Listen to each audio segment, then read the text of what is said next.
We've got immigration from outside of the EU, the bit that we can most control. 212,000 is a lot of tens of thousands. Well, hold on, down to the lowest level since 1998. So this is actually a big improvement. And we've done that by taking a series of steps to make sure that, for example, those bogus colleges which were offering fake degrees to people have closed down. But the raw numbers are going up and up and up. Well, when you promised they would go down and down and down. Well, very straightforward. First of all, the pledge is for the end of the Parliament, and we're only partway through. Have you any chance of hitting that? Well, any chance at all? Secondly, yes, we do. Secondly, within Europe, the bits that we can start to contribute to, we have. So, for example, we've said that you can't just come here and start claiming benefits. We're introducing new rules, which mean that for the first 3 months you can't claim at all. After 6 months, you have to stop claiming. We've tightened up access to housing and to many other public services. I think that's absolutely right. But of course, what you're pointing at here... No, I'm pointing out you made a very specific pledge as a party and as a government to bring numbers down to tens of thousands. Are you prepared to repeat that pledge now? Well, that's still our goal, to bring the numbers down. It's a promise. But let me just make one thing clear.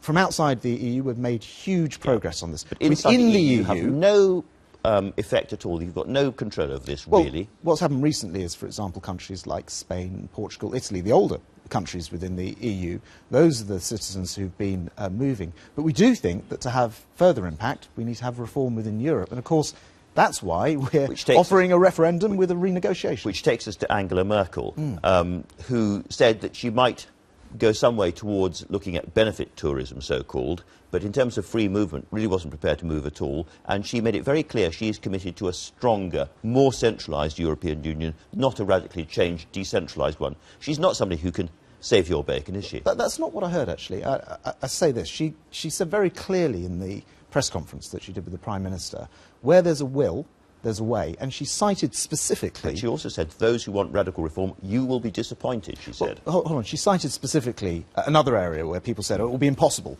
People said it would be impossible for David Cameron to cut the overall EU budget. Guess what? That's exactly what he achieved. People used to say, by the way, that no British Prime Minister would veto an EU treaty. That's exactly what our Prime Minister has done. He got us out of that European bailout. So every time people say, it's not possible, you'll never be able to negotiate that, actually all the history in the last 4 years with this Prime Minister has been against that. And I thought when Angela Merkel said, where there's a will, there's a way, she was making it very clear that actually she believes in, you know, kind of Europe that has to look outward, where we have to compete with the rest of the world, get rid of the red tape. And if we do those things, we'll be successful. But either way, and here's the catch, the British people will get a say in an in-out referendum, but only if they vote Conservative.